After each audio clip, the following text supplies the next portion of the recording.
Hello and good morning. This is Ms.Dahlia, and today we're going to look at a book that I just recently bought. It's called If Dominican Were a Color. And I heard a lot about this book, so I wanted to take a look at it and we can do it together. And it's written by Sili Recio and Brianna McCarthy as the illustrator. So let's see what it's all about. If Dominican were a color, it would be the sunset in the sky blazing red and burning bright.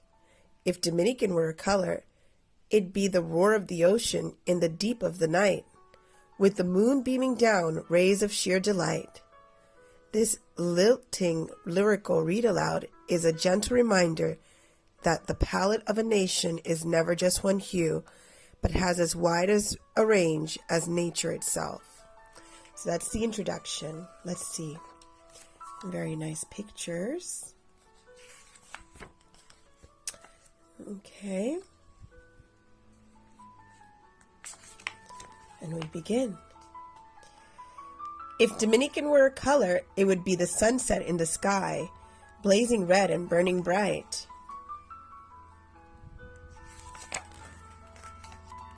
The shade of cinnamon in your cocoa. The drums beating so fast they drive you loco.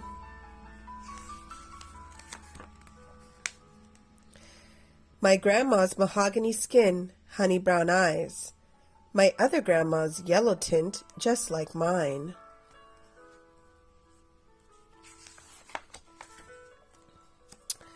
If Dominican were a color, it would be the shades of orange in the sunrise hue.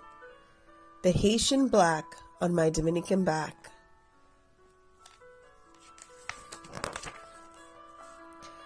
The deep green tints that carry the palm tree shades. The memories in your head that never fade.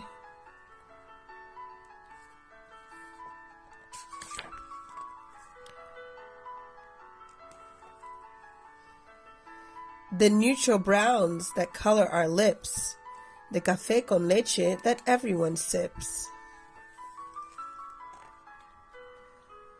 If Dominican were a color, it'd be merengue hips swaying when I walk.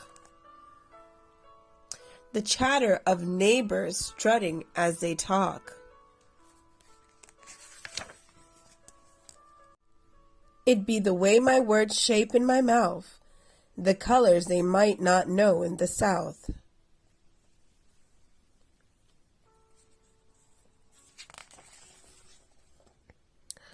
It would be the hopscotch from my niñez, and counting jacks from 1 to 10.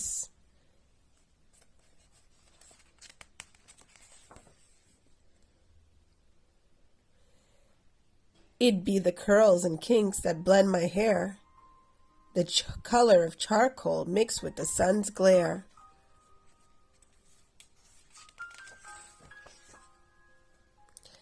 If Dominican were a color, it'd be the roar of the ocean in the deep of night, with the moon beaming down rays of sheer delight.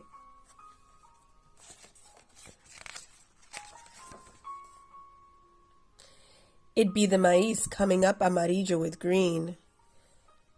It'd be the blue-black you only see in a dream.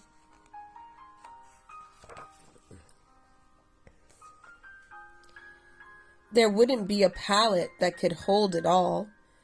It's the seasons put together, summer, winter, spring, and fall. The end. And here's the author's note.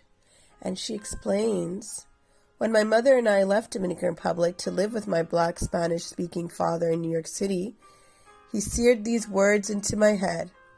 You're Black, and don't forget it. It was an easy demand for me to meet.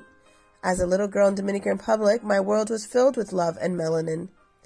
Mis padres de crianza, loosely translated to the parents that helped raise me, were a ribbon of different shades of brown, and they showered me with love and self-love that made me appreciate the skin I'm in.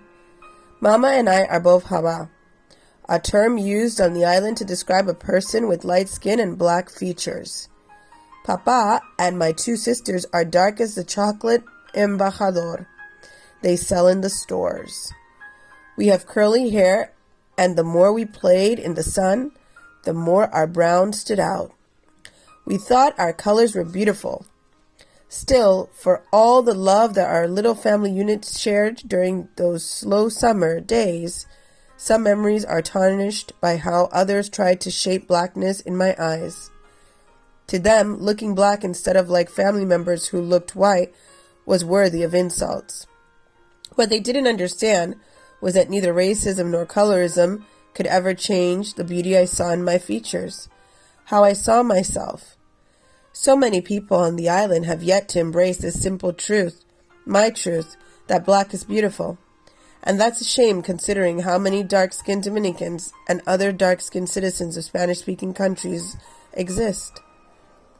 Though many ships landed in the United States during the transatlantic slave trade, they made up only a small percentage compared to the ships that dropped enslaved Africans in the Caribbean and Central and South America. In Dominican Republic specifically, it is estimated that 73% of the population is racially mixed, meaning that blackness literally colors our country in more ways than most care to admit. This book is for the little boys and girls who were never nourished with the balm of truth. Those who may have felt as if they did not belong because of their dark complexions or curly hair texture or the width of their noses. This is for those who have been told they are ugly simply because they wear their African ancestors' beauty on their faces and in their hair. This is for little black boys and girls who have yet to step into their power and magic because society leans on its own biases to tell them they are not worthy. This book is for those who proudly check that black box on the census because they know exactly who they are, and for those, too, who are just figuring it out, whether they are of age 4 or age 40. The island is full of color, as is the world. I celebrate it, and you, because you're black, and I don't want you to forget it. Well, boys and girls, I hope you enjoyed the story, and we'll be back again next time to read a couple more interesting books that we find. Bye!